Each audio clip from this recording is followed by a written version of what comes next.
आज हामी यति बेला चर्चा गर्दैछौँ रुकुम घटनाको विषयमा। कस्तो ठाउँमा कसरी मारिएका रहेछन् नवराज र उनका साथीहरू, यही विषयमा यहाँहरूलाई जानकारी गराउँदैछौँ। 3 वर्षदेखिको प्रेमलाई विवाहमा परिणत गर्ने लक्ष्यका साथ जाजरकोटको भेरी नगरपालिका 4 राणा गाउँका 21 वर्षीय नवराज विक र पश्चिम रुकुमको चौरजहारी नगरपालिका 8 सोतीकी 17 वर्षीय मल्ल थर्की युवती कहाँ पुगे र नवराज र उनका 19 जना साथी बाटोमा हौसिँदै गएको बताउँछन्। तर जब युवा सोती पुगे माहौल एकाएक बिग्रियो।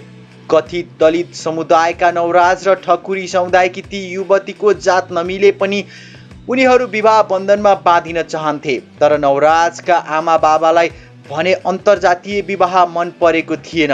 छोरीले ढिपी गरेपछि हुन्छ भन्ने मुडमा आफूहरू पुगेको अभिभावक बताउँछन्। त्यसैले नवराज शनिबार राति आफ्ना साथीहरूलाई लिएर दुलही ल्याउन सोती गएका थिए। पटक पटक मानसिक रूपमा तनाव र शारीरिक रूपमा कुटपिट बेहोरेका नवराजलाई शनिबार ठुलो सङ्ख्यामा साथी लिएर आउनु भनी युवतीले सल्लाह दिएका कारण सोही अनुसार 19 साथी लिएर सोती गएका थिए। जब उनीहरू घर नजिकै पुग्दा युवतीकी आमाको नजर युवामा पर्यो। त्यसपछि उनले जति पिटाइ खाए पनि केही लागेन। फेरि आइस आज त मारेरै फालिन्छ भन्दै गाउँका मानिसलाई बोलाएपछि युवामाथि कुटपुट सुरु भएको घाइते युवा आशिष विकले बताएका छन्। कुटपिट सुरु हुँदै गर्दा आफूहरू भागेर करिब 4 किलोमिटर दूरी पार गरेको आशिषको भनाइ छ। लखेटी फेरी नदीसम्म पुर्याउँदा धेरै साथी घाइते भएको उनको दाबी छ। शनिबार नवराजको मृत्यु भयो भने ज्यान बचाउन नदीमा हाम फालेका मध्ये चौरजहारी नगरपालिका 1 टिकाराम सुनार र भेरी नगरपालिका 4 का गणेश बुढाको पानीमै डुबेर मृत्यु भयो। कुटाइबाट घाइते भएका युवाले पानीमा पौडन नसक्दा मृत्यु भएको घाइतेले बताएका छन्। अन्य भेरी नगरपालिकाका सन्दीप विक, लोकेन्द्र सुनवार, गोविन्द साई अहिले पनि बेपत्ता छन्। मृतक युवाका बुवाले भने हाम्रो जात नमिलेकै हो, यो विवाह ठिक छैन भनेर मैले पटक पटक भनेको थिएँ। 2 पटक प्रहरी कहाँ उनीहरूले आफै उजुरी गर्दा छलफलमा जाँदा उनीहरू आफै छलफलमा नआउँदा हामी फर्किएका थियौँ। नवराजका बाबाका अनुसार ती युवती पुसमा 2 पटक नवराजको घरमा आएकी थिइन्। नवराजका बुवाले यो अन्तर्जातीय कुरा भएकाले सम्भव छैन भनी पठाइदिएका थिए। शनिबार बुहारी लिन जाँदा यो अवस्था भयो। नवराजका बुवाले यस्तो भने। घाइते युवा सरोज भडेल भन्छन्, हामी आधा घण्टासम्म सडकमा दौडिरहेका थियौँ। सडक तिर्सो भएकाले मारिने डर भएपछि नदीमा हाम फालेका थियौँ। आफूहरूले नदीमा हाम फाले पनि ढुङ्गा मुडा गर्न छाडिएन। प्रहरी आएपछि हामीलाई पक्राउ गरेपछि बल्ल हामी सुरक्षित भएको महसुस भयो। घटनामा दोषी रहेको आरोपमा रुकुम प्रहरीले चौरजहारी नगरपालिका 8 का वडा अध्यक्ष डम्बर बहादुर मल्ल, केटीका बुवा वीरबहादुर मल्ल लगायत 12 जनालाई पक्राउ गरिएको जाजरकोटका प्रहरी नायब उपरीक्षकले जानकारी गराएका छन्। मृतक युवाको शव जाजरकोट अस्पतालमा राखिएको छ। घटनालाई ढाकछोप गर्न खोजिएको भन्दै आफन्तले शवको परीक्षण गर्न दिएका छैनन्। रुकुम पश्चिमका प्रहरी प्रमुखका अनुसार दुवै जिल्लाका प्रहरीबीच समन्वय भएर छलफल चलिरहेको र अनुसन्धान पनि जारी रहेको बताएका छन्। त्यस्तै घटनाको न्यायिक छानबिन होस् र पीडितले न्याय पाउन् भन्दै प्रतिनिधि सभा सदस्य सत्य पहाडीले माग गरेकी छिन्। त्यस्तै वन तथा वातावरण मन्त्री शक्ति बहादुर बस्नेतले सामाजिक सञ्जाल फेसबुक मार्फत भनेका छन्, नेपाल प्रहरी लगायत सम्बन्धित निकायको तर्फबाट तदारुकताका साथ उक्त घटनाको अध्ययन र अनुसन्धान कार्य भइरहेको छ। विश्वास गरौँ घटनाको उचित छानबिन सहित दोषीहरूलाई कारबाही हुनेछ। अनुसन्धान प्रक्रियालाई प्रभावकारी बनाउन सबैले सहयोग गर्यौं। प्रहरीले वडा अध्यक्षका साथै केटीका बुबा वीरबहादुर मल्ल, आमा प्रकाशी मल्ल, डिल्ली मल्ल, सन्तोष मल्ल, तुलबहादुर मल्ल, मानबहादुर मल्ल, रमेश मल्ल लगायत 12 जनालाई नियन्त्रणमा लिइसकेको छ, डिएसपीले बताएका छन्। मृतक तीनैजनाको शव भेरी नदी किनारमा भेटिएको थियो। अन्यको खोजी कार्य जारी छ। घटनामा परेर भेरी नगरपालिकाका सुदीप खड्का, मदन साई, सरोज फडेल, आशिष विक लगायत 12 घाइते भएका छन्। खड्का र साईको चौरजहारी अस्पतालमा उपचार भइरहेको छ भने अन्य सामान्य उपचारपछि घर फर्किएका छन्। प्रतिनिधि सभाकी सांसद पार्वती विसुङखेले रुकुम घटनाको निष्पक्ष छानबिन गरी दोषी उप कडा कारबाही गर्न सरकारसँग माग गर्नुभएको छ।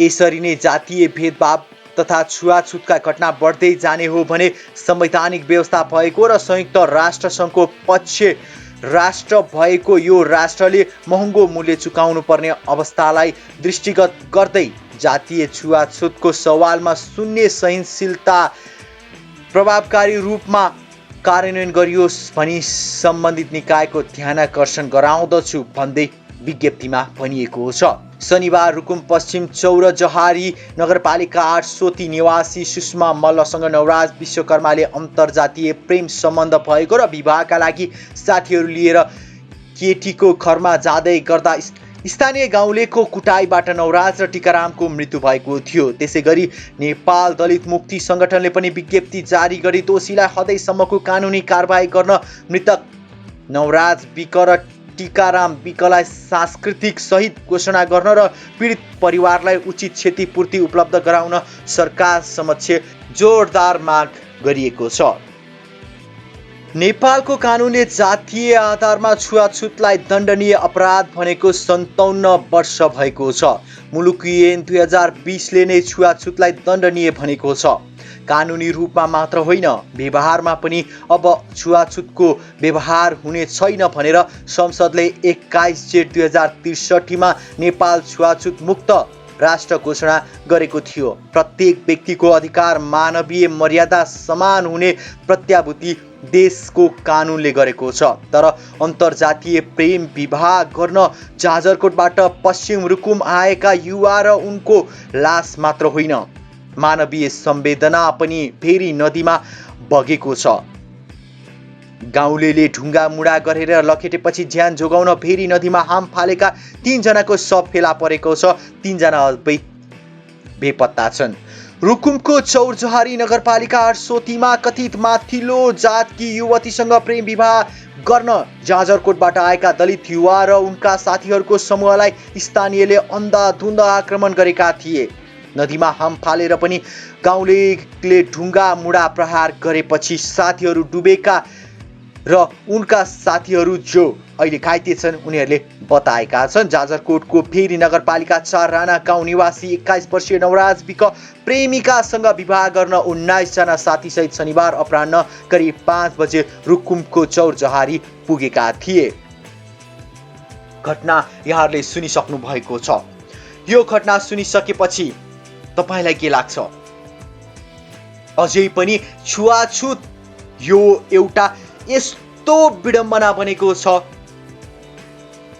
देशले छुवाछुत मुक्त राष्ट्र भनेर घोषणा गरिसक्दा पनि आज अझै यसरी छुवाछुतकै नाममा मान्छेहरूको मृत्यु भइरहेको छ, मारिएको छ।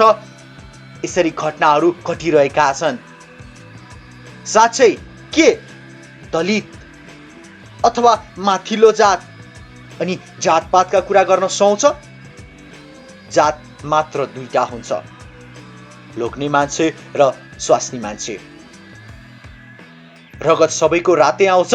यी कुराहरू धेरै गरिरहनु आवश्यक छ जस्तो लाग्दैन। तर पनि अझै पनि समाज कतातिर जाँदैछ? समाजमा बस्ने व्यक्तिहरूको त्यो सोच्ने क्षमता कुन लेभलसम्म पुगेको छ? साँच्चै यो घटनामा दोषीलाई हदैसम्मको कारबाही होस्, विभिन्न व्यक्तिहरूले हदैसम्मको कारबाही होस् भनेर मागिरहेका छन्। साँच्चै यो घटनामा हदैसम्मको कारबाही हुनु अत्यन्त आवश्यक छ। होइन भने यस्ता घटनाहरू फेरि पनि बारम्बार घटिरहनेछन् र सधैँ कथित दलित भनिएका व्यक्तिहरूले अकालमै ज्यान गुमाउनु पर्नेछ।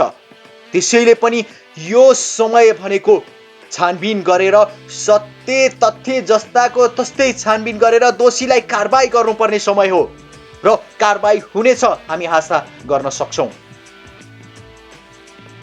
यो घटनाले साँच्चै भन्नुपर्दा अझै पनि समाज कुन स्तरमा रहेछ र मान्छेको सोच्ने शक्ति कुन लेभलमा रहेछ अझै पनि सोच्न सकिन्छ। अब यो घटना कसरी अगाडि बढ्छ र दोषीलाई कारबाही हुन्छ हुँदैन त्यो अपडेट पनि हामी आगामी भिडियोहरूमा गराउने नै छौँ। आजको लागि यो प्रसङ्गबाट बिदा माग्छौँ। यो घटनालाई तपाईँले कुन रूपमा लिनुभएको छ आफ्नो अमूल्य प्रतिक्रिया दिन नबिर्सिनुहोला। हस्त नमस्कार।